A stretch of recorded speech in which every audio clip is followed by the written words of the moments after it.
Hey everyone, this is Lee Jandro with Powerless Over Cars.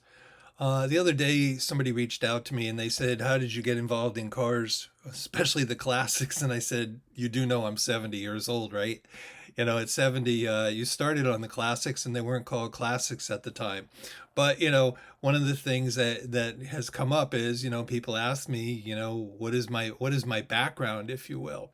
So for me, I was born in a large city in Connecticut, and my family over a couple of moves moved us to a small rural town with dairy farms and truck farms and all sorts of stuff, and everybody had an old vehicle.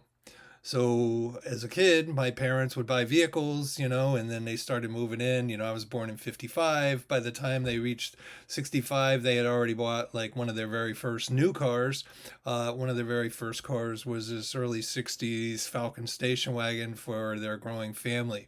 Prior to that, they had really cool cars in my mind. They had like Nomads and early 40s Pontiacs and 50s Dodges and things like that. But they were very, very cool cars. But the first car they bought was actually a Falcon station wagon. It was silver, that pewter silver and everything. Everything was manual. I don't even remember if that one had seatbelts. So I think that's what's funny about it.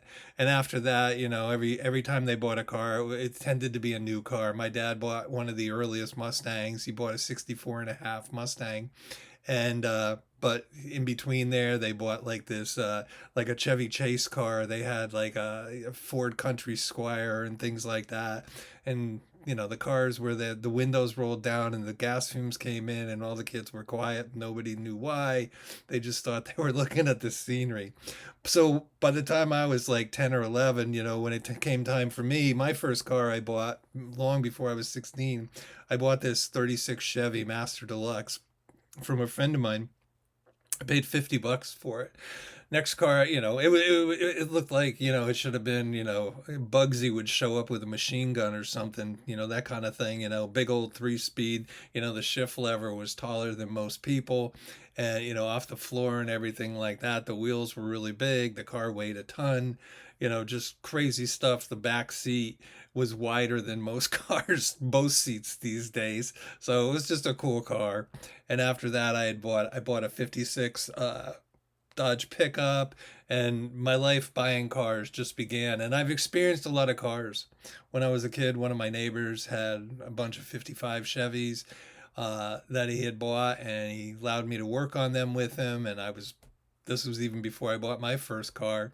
So there was a lot of things that led up to that. When I was 9 years old and people didn't complain about kids working, I was working on a small truck farm, and this guy heard about me and he heard about my work ethic and everything. So at 9 years old, I went to work at this gas station in the town we lived in, and I pumped gas by myself on Friday nights and Saturdays and part of Sundays. And because of that, I learned, I had to learn, hey, sometimes you have to move a tail light or a license plate to get to the gas filler and things like that. But the guy really liked me, and he allowed me to work on cars. Limited obviously because I was only like 9 and then possibly 10. And then after he left that gas station, another guy bought it, and he said, "I'm just going to let you do what you've been doing with this guy." And so from the time I was like 9 something to the time I was 16, I was able to work there part time and full time depending on whether or not I was away on vacation or at camp or school. And so I had a really good experience. I got to see a lot of crazy cool cars and everything. We were known as a hot rod shop. There was actually another gas station across the street, and they did a lot of hot rods and things like that. So we attracted a lot of crazy cars, as well as, some of the ones that we look at. One of my cars that I fell in love with, I was just telling a friend of mine in Australia, if I could buy a De Tomaso Pantera today, I probably would sell everything I have just to get it in my driveway, because I just think they were one of the coolest cars out there and things. So I'm going to talk more about this going forward. I'm going to bring in my grandson who's been with me forever. He's 18 and he goes to just about everything I do. And I've been dragging him to car shows and places like that for a very long, long time. And so we're gonna do a podcast later on this week, and we're gonna talk about the show a lot. So my plan is that we'll be able to talk about some of the things about what was my inspiration for doing this and things like that. Who do I expect to show up?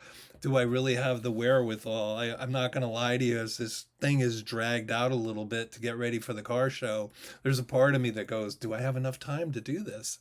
So, anyways, that's where I'm going to be. So, again, this is Lee Jandro with Powerless Over Cars. And some of the stuff I just talked about with regard to my own background, I would love to do some podcasts with some of you folks out there who have cars, just want to talk about your cars. I know it's really difficult sometimes to get people because we're in different areas and things like that geographically and stuff. But if there's a way that I can do this, I think it's going to be one of the coolest parts of what we do here at Powerless Over Cars. And I certainly, just like I was talking to my friend in Australia yesterday, and he was talking about, we were talking about drag racers, and I said, I have a friend that works for a garage, or not a garage, but a manufacturer, a rebuild manufacturing of transmissions for dragsters and things. And he was telling me years ago, many, many years ago, when he first started working there, that they're shipping these things to Australia. I said to my friend, I said, and I told him that story. And what happened was, he's like, oh, one of my best friends, he's a drag guy, and he just loves that stuff. So, this guy runs around with Lotuses. He was telling me about these Ferraris that he's got and things like that. Anyways, all that to say, cars are cars. I say it all the time. Anything but a Yugo probably is in my blood. So, anyways, talk to you soon.